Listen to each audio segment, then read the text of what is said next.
It's Golden Minecraft here, bringing you another Minecraft video in a Minecraft Survival World. Let's get into it.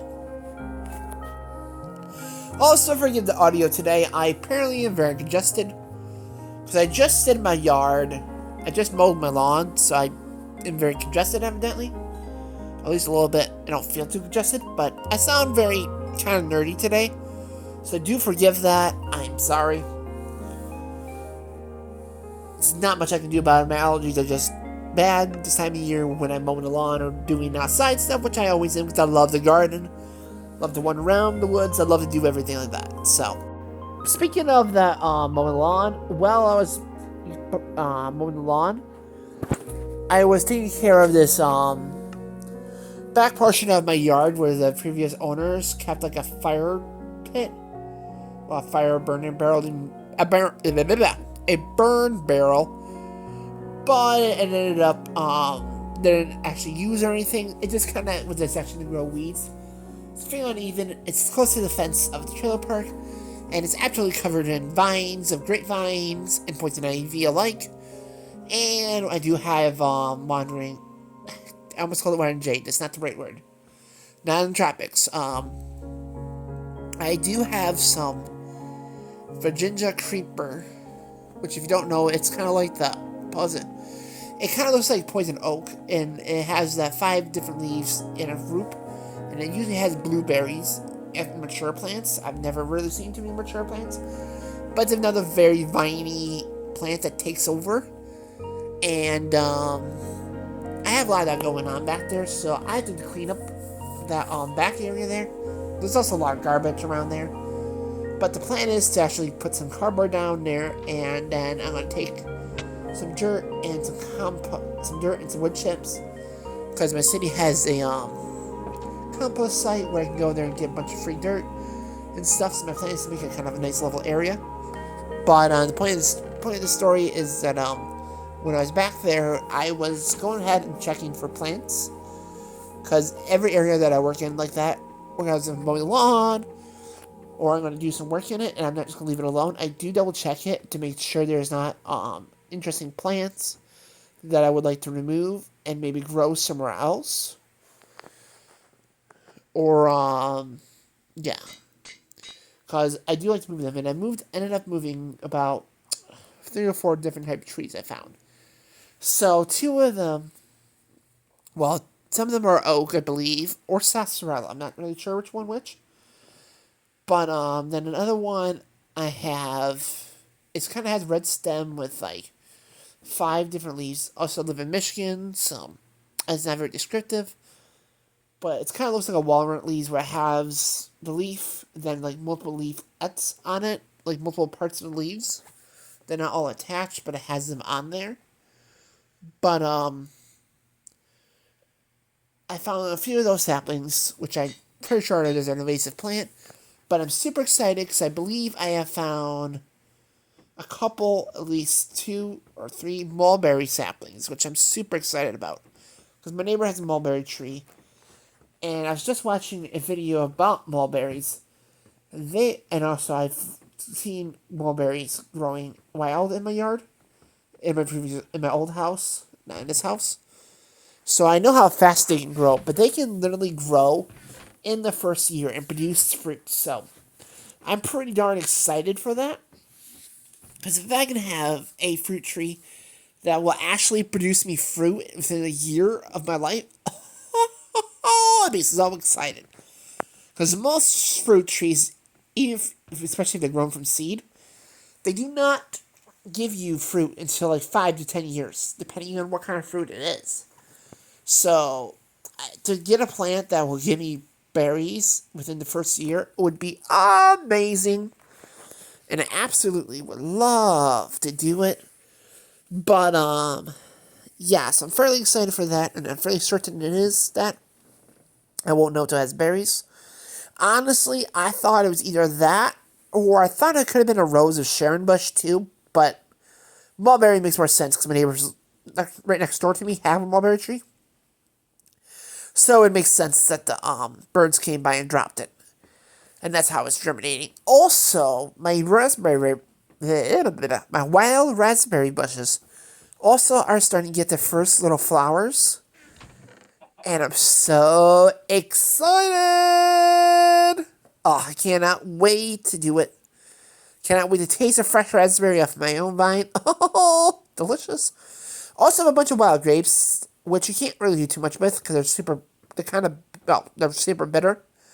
But my plan is to make juice out of them or jam. Which, if you don't know, if you want to make fruit jam, look it up first. Make sure you do your research. But most jams have like a cup of fruit, juice, and a cup of sugar. And then you put your pectin in it and it makes jelly, or you just put the sugar in it and make juice out of it. Or some fruits you can freshly juice too if they're super sweet. Like apples or oranges or whatever. You don't need to add sugar to that. But with these grape juices, it is super bitter. I tried them last year. I ended up dumping the juice because I didn't like it. It was so bitter. And another thing, too, about them that you have to be careful with is that there's a lot of seeds in them, too. So you really want to make sure to strain them out. So, other than wild grapes, and I consider all wild food a blessing, but sometimes they can be not so great. Speaking of that, I'm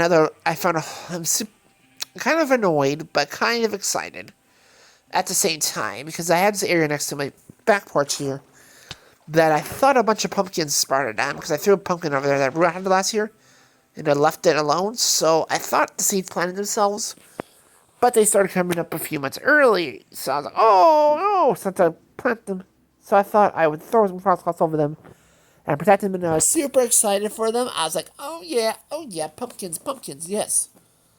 Until today, I went ahead and looked at them, and I had my suspicion for a few weeks now, because they did not look like pumpkins when they sprouted. They did not look like pumpkins. I was like, no, but this is not a pumpkin. Does this make sense? I looked it up, and I double-checked, rechecked, and I finally pulled one up, and yep, sure enough, it had a giant taproot, which pumpkins do not have, and it had no vining parts. Also, the leaf shape was off, and it had a redness on the stem, and it was all signs of this weed that I have growing around my house. That's an absolute weed, and it spreads like a nightmare, and I don't know how so many of them densely packed together grew, but Burdex started growing, so I had to pull those all out.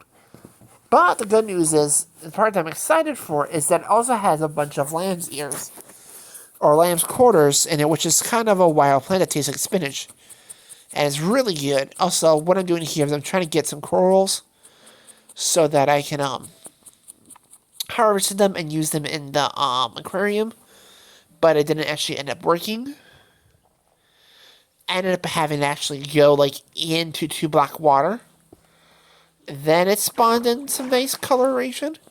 Although it spawned way too many purples, and it did not give me any red, hardly any reds or yellows. But anyways, back to my story in the real world. I ended up. So now I have to go through there and decide what I can eat, lamb quarters wise, and then I have to throw the rest away. And it's super annoying because I'm probably gonna end up having to continuously trim back the leaves down there because because I don't want to just disturb the soil too much. Because if pumpkins started sprouting, I would feel really bad if I broke a bunch of pumpkin sprouts just because of these stupid Burdex. Because I've crossed. Okay, let me slow down here because my mouth is malfunctioning because I'm going too fast. But when I was looking around the rest of my yard, I actually found a bunch of other sprouts that I know are pumpkins or gourds or squashes because here's the thing. So earlier this year, I thought it was a failed experiment because what I did earlier this year was I took all my gourd seeds and went through them because I have, for the past few years, grown gourds and I've kept the seeds for generations over each individual shape. I've kept everything to it, but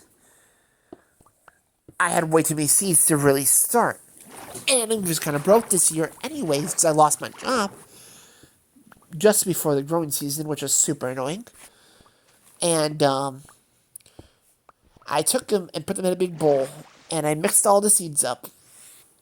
all these gourds and squash seeds, and I threw them along the fence, and I threw them along my house. I threw them everywhere. And did a bit of chaos gardening, which if you don't know what that is where you take a bunch of seeds and just throw them to the wind. And wherever they land and wherever they grow, you just let them be. You don't water them or nothing. Because I kept on watching these videos about chaos gardening and them having awesome, amazing results. And I had way too many gourds and pumpkin seeds and whatever seeds. I just threw them.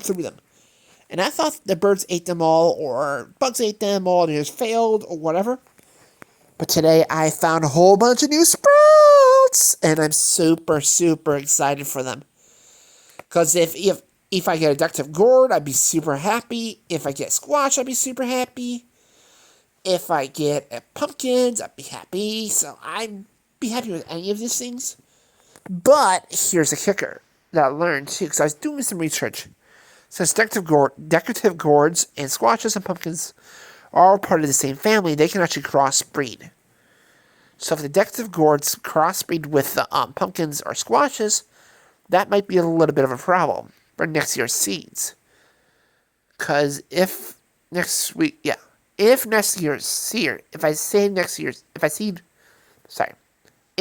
save seeds from this year's crop and replant them, there's a chance where they could have cross-pollinated, and they might taste really bitter and really gross, so they might be inedible. But what's done is done, so I can't really do too much about that. I can try to do hand pollinating, but I'm just going to end up just letting them do what they want. If I happen to grow some bitter squash next year, oh well. To make sure I plant some extra seeds of regular squashes to make sure they're not bitter. Excuse me a moment. Keep hearing a lot of noises. It sounds like fireworks going off. It is more than weekends. I don't know if it's fireworks or not, but I'm going to go double check. So just give me 1 second, guys. Sorry about this. Okay, well, I went and go check it out. I think some kids are playing with some firecrackers or something. I'm not quite sure. But, nothing's on fire. I don't hear no sirens from the police or the firemen or nothing, so I guess I'm just going to ignore it if it happens again. But, yeah, so I'm super excited for those. I really get excited this time of year when I start seeing all kinds of sprouts happening. Because, it means plants are growing. Which is so amazing. It amazes me how a single seed, such a little tiny seed, like a tree seed, like a mulberry seed, so tiny, something is stuck in between your teeth, can grow into a big, mighty tree. It's crazy. And it's warm out, so I can enjoy it. And the best part about summertime is the pool. And this year I have a pool, which I'm so excited about. I just got it set up, which has been a bit of a fiasco. Because the first time I set it up, I put it down on not a level surface, so one side ended up being really deep compared to the other. And of course, that side had to be the non-filter side, so we had to drain it, which was a whole fiasco, because it's really hard to drain all the water. Because again, it was stuck on the side without the drain, without anything, so it was just a big pool of water that we had to suck it out there. We had a siphon. It was a whole fiasco.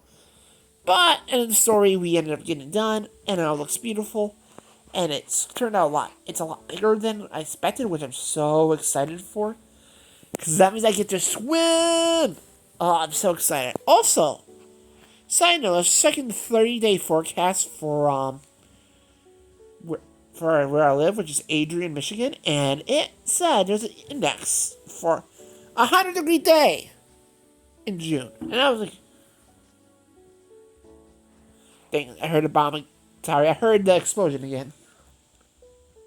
I don't know what is happening out there. It'd be nice to see some fireworks. I love it when 4th of July happens and you walk around your neighborhood or whatever, and you get to see fireworks. Ooh, so much fun. This year I probably will buy some fireworks for myself. Because those would be really fun to do. So, I'm excited for those. But, that's besides the point. Getting ahead of myself there. But, yeah, I'm super excited to have a pool. I'm so excited that things are growing. My grapevine is starting to push some great new health. Not my wild grapevine, my actual grapevine. I forget what variety it is, but it's one that I actually want to eat. Because you can't eat wild grapevines, which I'm happy, and also I'm happy that they're native and not super invasive. But the problem with mine is I've tried them before and they're super bitter. And second of all, they are entwined with poison ivy and other vines. Virginia creeper specifically. And so that's a bit of a problem, but fix enough. Easy enough to fix. Actually, I have a surprising thing to say. Is that I don't think I'm actually allergic to poison ivy. Because I have touched it. Last year I pulled it out and I did not feel too itchy or anything. It was really weird, so I actually think I'm one of those lucky people that aren't allergic to it. Strange. I know. But I think that's the case. Sorry if the audio sounds a little weird there. Also, I'm trying to finagle a cat toy right now. So that's what the little bell is. So I'm trying to look at the window to see what the big booms are, see if they are fireworks or what the heck they are. So they're driving me bananas. So sorry if the audio sounded a bit terrible. So this is where a damn baby zombie got into my village and lit me on fire. And it ended up turning one of my zombies and one of my villagers into zombies. It was a whole big fiasco. Luckily, I only lost like a villager, so not that huge of a deal. We recovered. Luckily, we can breed them. So, could be a lot worse. Could be a lot better. But it is reaching towards the end of the video, so thank you guys so much for watching this video. Your support means the absolute world to me. But make sure you subscribe for even more awesome, amazing content. Don't forget to leave a like. Don't forget to subscribe. Don't forget to share. And don't forget to hit that bell to be notified each and every single time I upload brand spanking new videos to this YouTube of mine. So don't forget to share. Don't forget to leave a like. Don't forget to leave a comment. Tell me all about your day. Don't forget to hit that bell. And all the good jazz. And above all else, have a golden day. Bye! Bye! Bye!